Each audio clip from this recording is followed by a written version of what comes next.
Assalamualaikum warahmatullahi wabarakatuh. Perkenalkan, nama saya Nasya Yudia Absari dengan NIM H540 1221034. Di video kali ini saya akan menjelaskan apa itu instrumental variable atau yang sering disingkat dengan EV dan bagaimana cara analisis instrumental variable menggunakan software RStudio. Jadi, instrumental variable adalah teknik dalam analisis statistik yang digunakan untuk mengatasi masalah endogenitas, yaitu hubungan sebab akibat yang membingungkan dalam regresi, terutama ketika variabel independen atau variabel penjelas terpengaruh oleh faktor lain yang tidak terukur. Jadi, instrumental variabel sendiri adalah variabel yang digunakan untuk menggantikan variabel penjelas yang bermasalah dalam model regresi. EV sendiri harus memiliki dua sifat penting. Yang pertama itu relevansi, di mana EV harus berhubungan dengan variabel penjelas. Yang kedua adalah exogenity, di mana EV tidak boleh memiliki hubungan langsung dengan variabel dependen kecuali melalui variabel penjelas. Selanjutnya, EV juga digunakan untuk mengatasi masalah eh, endogenitas yang terjadi ketika ada bias dalam estimasi koefisien regresi karena variabel independen terpengaruh oleh variabel lain yang tidak terukur atau ketika ada hubungan dua arah antar variabel independen dan dependen. Biasanya if ini digunakan oleh banyak occasion seperti bisa dalam analisis ekonomi atau penelitian lain yang bekerja dengan data yang sifatnya observasional menggunakan IV untuk mendapatkan estimasi yang lebih akurat dari hubungan sebab akibat, terutama ketika ada eksperimen acak tidak memungkinkan. Selanjutnya, eh, teknik IV ini digunakan dalam berbagai bidang seperti ekonomi, keuangan, ilmu sosial, dan lain-lainnya. Seperti sama juga ketika mempelajari dampak kebijakan publik atau hubungan antara variabel makroekonomi.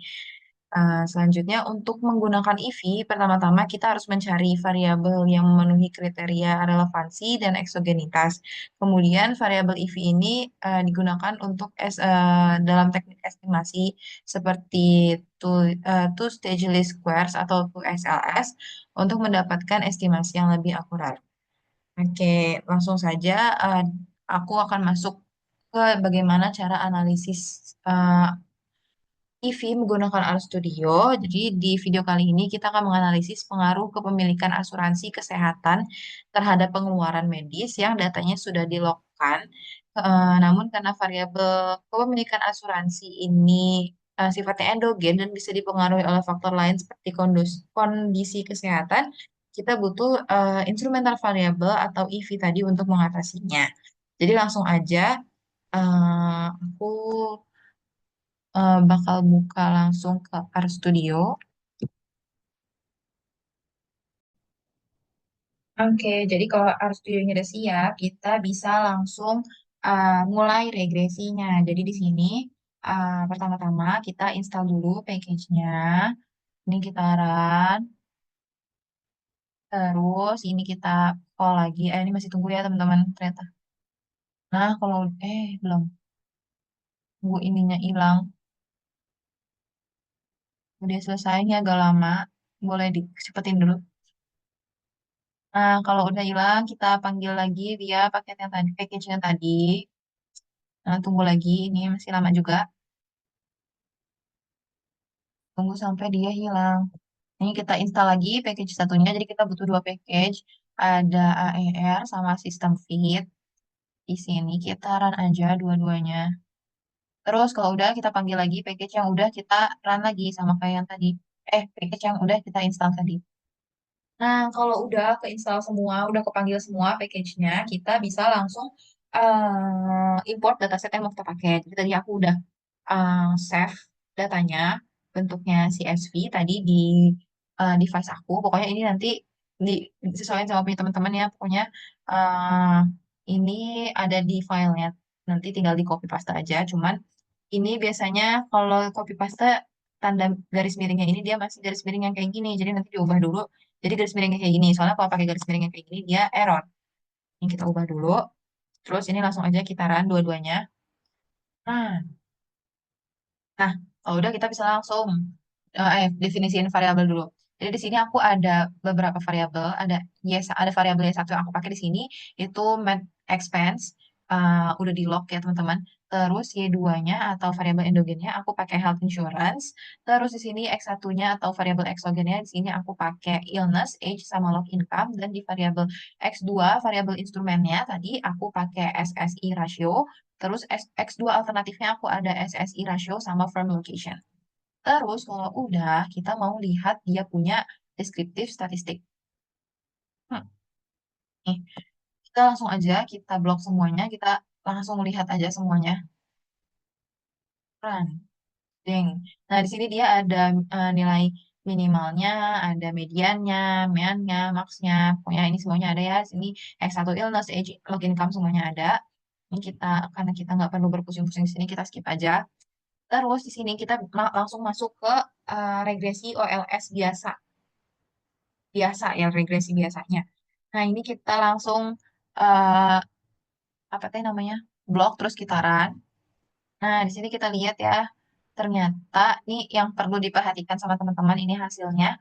Yang pertama kita lihat itu di nilai estimate sama nilai p-value-nya. Nah, di sini di nilai estimate-nya dia itu eh, positif. Nah, kita lihat p-value-nya dulu. Ternyata yang signifikan ini yang ada bintangnya, ini ada di Y2 sama X1 illness aja. Ternyata X1 age sama X1 log income-nya dia nggak signifikan. Nah, terus di sini kita lihat Y2 ini hubungannya positif, X1 ini dia hubungannya positif juga. Berarti Y2 ini dia Y2 dan X1 illness ini dia positif signifikan. Nah, artinya kan si Y2 ini dia kan Y2 tadi kan eh, apa namanya health insurance ya. Jadi kalau misalnya seseorang punya asuransi, berarti dia meningkatkan sebesar 0,74 ini karena dia di lock, berarti kurang lebih dia tuh 7,5% pengeluaran medis gitu. Jadi kalau misalnya dipikir-pikir tuh orang berasuransi cenderung lebih banyak berobat gitu. Nah, yang bisa apa ya dari hasil ini tuh menunjukkan bisa jadi asuransi ini apa sih namanya hasil regresi ini tuh kan bilang kalau misalnya punya asuransi tadi menaikkan pengeluaran medis. Nah, hasil ini tuh bisa jadi bias karena adanya endogenitas. Karena kan orang yang lebih sakit cenderung mencari asuransi atau bisa jadi sebaliknya. Nah, untuk mengatasi ini kita pakai instrumental variabel. Nah, selanjutnya kita analisis instrumental variabelnya pakai USLS estimation ya. Tadi kan udah aku bilang kalau misalnya instrumental variabel ini juga bisa dianalisis pakai USLS. Nah, ini langsung aja kita run fungsinya. Terus di sini kita lihat ya, di sini sama kita lihat estimate sama p-value-nya. Di hasil sebelumnya tadi yang signifikan itu hanya Y2 sama illness ya. Di sini dia semuanya udah signifikan. Dan tadi di hasil OLS itu Y2 dia hubungannya positif. Ternyata dia sekarang hubungannya jadi negatif. Dan ternyata hubungannya jadi lebih besar ya. Pengaruh dia terhadap net expense ini jadi lebih besar.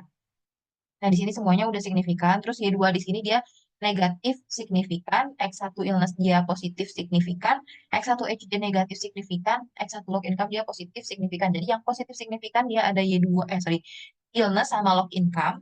Terus yang negatif signifikan dia ada Y2 sama age. Nah, kenapa tadi kita ngelakuin analisis ini? Karena kita tuh mau mengatasi masalah endogenitas dari Y2 tadi atau si health insurance-nya tadi. Nah, jadi di sini apa tuh namanya? Di estimasi ini kita ada ketambahan X2. Nih ya, beda kan sama si ini. Tereng, tuh dia di sini kalau si OLS tadi dia cuma pakai X1, nah di sini kita pakai variabel instrumennya si X2. Jadi di sini eh, untuk tujuannya untuk ngatasin si endogenitas tadi. Nah kan udah ya ketahuan beda kenapa dia bisa berubah nilainya sama yang hasil OLS tadi karena bisa jadi hasil OLS ini tuh bias karena health insurance-nya tadi tuh berkorelasi dengan error dan si EV regression-nya ini yang hasil kita barusan tadi itu ngasih estimasi yang lebih mendekati lebih akurat lah gitu. Nah, selanjutnya kita bisa ngelakuin uji Houseman untuk ngebandingin EV sama OLS tadi secara statistik. Lanjut aja kita ke tahap selanjutnya ya, uji Houseman. Jadi di sini ada tahap pertamanya kita regress variabel endogen atau si Y2-nya tadi untuk seluruh instrumen. Hmm, nih ya, ini dua dua dua variabel dua fungsi ini kitaran. Nah, di sini hasilnya kita lihat dulu apa ini tuh hasilnya mau lihat apakah si apa tuh namanya X2 tadi atau SSI rasio tadi ini eh, layak nggak dia jadi instrumental variabel, apakah dia beneran berpengaruh signifikan terhadap PY2 gitu. Nah, di sini kita lihat nih X2-nya dia signifikan. Ternyata dia X2-nya beneran signifikan gitu. Jadi X2-nya cocok jadi instrumen karena dia relevan. Nah, habis itu kita masukin Y2 head-nya tadi yang ini ke model saran. Nah, kalau udah kita mau eh, apa namanya ngelihat masukin si Y2 head ini ke model utamanya. Ding ding. Nah, kalau udah dia kita lihat di sini hasilnya di estimasi Y2 head-nya ini dia di sini signifikan signifikan. Terus kalau kita lihat ya ini kan Y2 head-nya signifikan ya.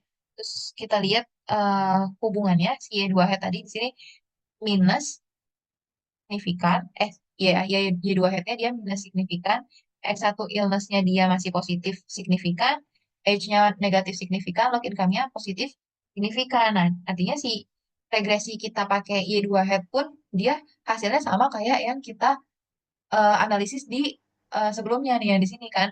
Yang di mana ya? Oh, satunya lagi. Ini yang ini, yang si EV regression tadi. Jadi artinya kan ya, ini tuh kita buat cari tahu apakah si Y2 tadi endogen kan. Nah, karena si hasil dari Y2 head tadi signifikan, berarti dia beneran endogen gitu. Karena kalau misalnya Y2 tadi signifikan itu tanda terjadinya endogenitas. Jadi artinya model OLS itu bias. Jadi udah pasti kita butuh EV regression. Nah, abis itu kita mau uji konsistensi hasil. Apakah kalau misalnya kita tambah instrumental variabelnya, dia bakal kasih hasilnya konsisten gitu. Kalau kita pakai X2 alternatif. Sini kita langsung aja blok ininya. Bedanya apa sama fungsi sebelumnya? Kalau tadi yang pertama dia cuma pas di regresi OLS biasa, persamaannya cuma yang di sebelah sini. Terus pas di if regression yang pertama dia pakai X2 biasa, terus sekarang kita pakai yang X2 alternatif. Tadi X2 alternatifnya itu dia firm location. Ini langsung kita run aja. Nah, di sini hasilnya masih sama ternyata. Y2-nya negatif signifikan, semuanya signifikan. Illness-nya dia positif signifikan, age-nya dia negatif signifikan, log income-nya dia positif signifikan. Jadi itu yang kita lihat tuh hubungannya gitu. Apakah mereka sama? Mungkin dia di sini nilainya memang berbeda ya.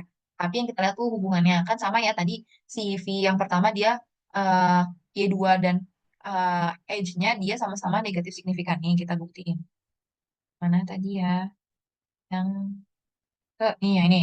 Y2 negatif signifikan, H-nya negatif signifikan. Nah, yang illness-nya dia positif signifikan, log income-nya dia positif signifikan. Nah, artinya hasil kita ini eh, mendukung hasil EV sebelumnya. Jadi si X2 alternatif pun valid sebagai instrumen karena dia tetap apa sih namanya konsisten. Begitu. Terus kita mau coba uji Hausman lagi untuk eh, hasil si ininya. Kita iniin langsung aja lah kita run semuanya. Nah, di sini hasilnya aduh ketutupan 1,493. Pokoknya dia lebih kecil, ini tuh kan ininya ya, apa pangkatnya. Pokoknya dia lebih kecil dari 0,05.